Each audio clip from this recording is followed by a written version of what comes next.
आज की बड़ी खबर आजमगढ़ जिले से आ रही है, जहां जिले के पश्चिमी अंतिम छोर पर स्थित पवई थाना क्षेत्र के अंतर्गत ग्राम सादुल्लापुर में एक दिल दहला देने वाली घटना सामने आई है।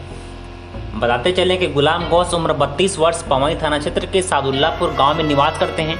उनके 2 बच्चे हैं, उसमें से उनका 4 वर्ष का बेटा मोहम्मद अक्सर 7 अक्टूबर को अपने घर के पूरब तरफ लगभग 100 मीटर की दूरी पर सुबह करीब 6 बजे खेल रहा था। कुछ घंटों बाद जब मोहम्मद अक्सर घर वापस नहीं आया तो परिवार में खलबली मच गई। बच्चे के गायब होने की सूचना दूर दूर के रिश्तेदारों तक आग की तरह फैल गई। पास पड़ोस व रिश्तेदारों के काफ़ी छानबीन के बावजूद भी जब कहीं पता नहीं चला तो स्थानीय थाना पवई पर आकर बच्चे के गायब होने की सूचना थाना अध्यक्ष पवई को दे दिया गया। स्थानीय पुलिस सादुल्लापुर गांव पहुंची, लेकिन किसी प्रकार से वह गायब हुए बच्चे का पता लगाने में सफल नहीं हो सकी। लेकिन आज 9 अक्टूबर को सुबह लगभग 7 बजे घर के बगल में ही लगभग 500 मीटर की दूरी पर पूरब की तरफ चक्रोड के पास धान के खेत में उसी 4 वर्ष के मासूम मोहम्मद अक्सर की लाश मिली। ऐसी अनहोनी की सूचना पर परिवार सहित पास पड़ोस के लोग इकट्ठा हो गए और परिवार सहित पूरे गांव में मातम सा छा गया। आपको बताते चलें कि मृतक के पिता गुलाम गौस, जो कि जौनपुर जिले के खोटान थाना क्षेत्र अंतर्गत ग्राम गौसपुर के रहने वाले हैं, जिनकी शादी 9 मई 2016 को सादुल्लापुर थाना पवई निवासी मोहम्मद अब्दुल मन्नान की इकलौती बेटी नासिरा के साथ हुई थी। मृतका के मां बच्चों को लेकर अपने पिता के घर सादुल्लापुर में ही रहती थी। मृतक के पिता के अनुसार यह घटना पंचायत चुनाव से जोड़कर देखा जा रहा है, जो कि उनके बयान से स्पष्ट हो रहा है कि यह घटना कोई नई नहीं है।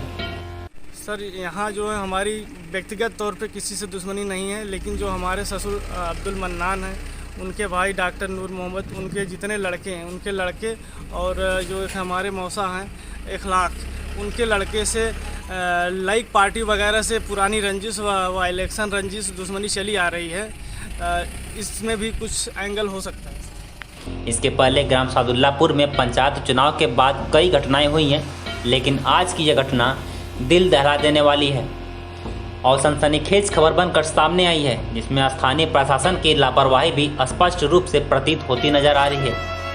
गौरतलब है कि 2 दिन पूर्व मृतक के पिता व नाना द्वारा स्थानीय थाने में शाम के समय गुमशुदगी की रिपोर्ट दर्ज कराई जाती है और तीसरे दिन सुबह उसी गांव में सुबह लगभग 7 बजे यह खबर आती है कि गुमशुदा हुए बच्चे की लाश उसी के घर के बगल में लगभग 500 मीटर की दूरी पर चक्रोड के किनारे धान के खेत में निर्वस्त्र रूप से निर्मम हत्या कर फेंक दिया गया है, जो कि एक गंभीर विषय है।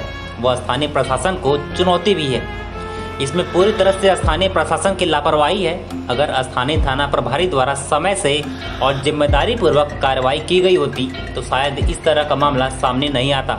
बहरहाल अब सवाल यह उठता है कि यदि इसी प्रकार होता रहा तो क्षेत्रीय लोग व उनके बच्चे अमन चैन का जीवन कैसे जी पाएंगे।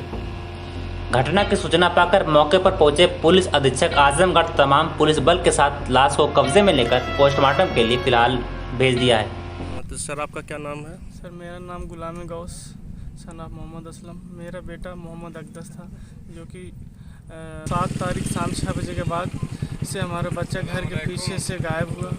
हम लोग जो है पहुँच के थाने लगभग 10 बजे तक तहरीर दे दिए थे और जो है और पूरी रात हम लोग करीब 8-10 किलोमीटर की रेंज में जो है पवई से लेकर इधर कोहड़ा लखमापुर मायगना तक हम लोग पूरी रात छानबीन किए।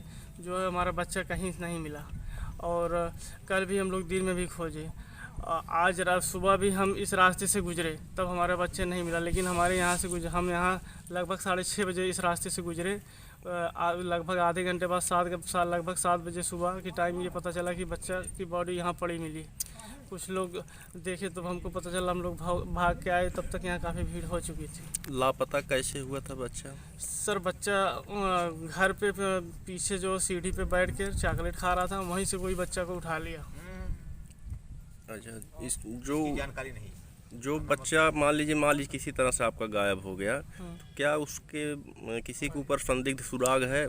सर, हमको एग्जैक्टली नहीं है, लेकिन हमको सभी के ऊपर संदेह है, सभी के ऊपर हमको डाउट है। तहरीर आपने और सर हम ये चाहते हैं कि सभी से इंक्वायरी करके जो सही दोषी हो उसके खिलाफ कड़ी से कड़ी कार्रवाई होनी चाहिए। जितनी जल्दी हो सके जितने लोग इस कॉन्स्पिरेसी में इन्वॉल्व हैं सभी के खिलाफ पक्का सबूत बनाया जाए, ताकि जो हमारे न्यायालय द्वारा हमारे बच्चों को जल्दी से जल्दी न्याय दिलाया जा सके। जितने लोग इसमें शामिल हो सभी को सजा दिलाया जा सके। दोषियों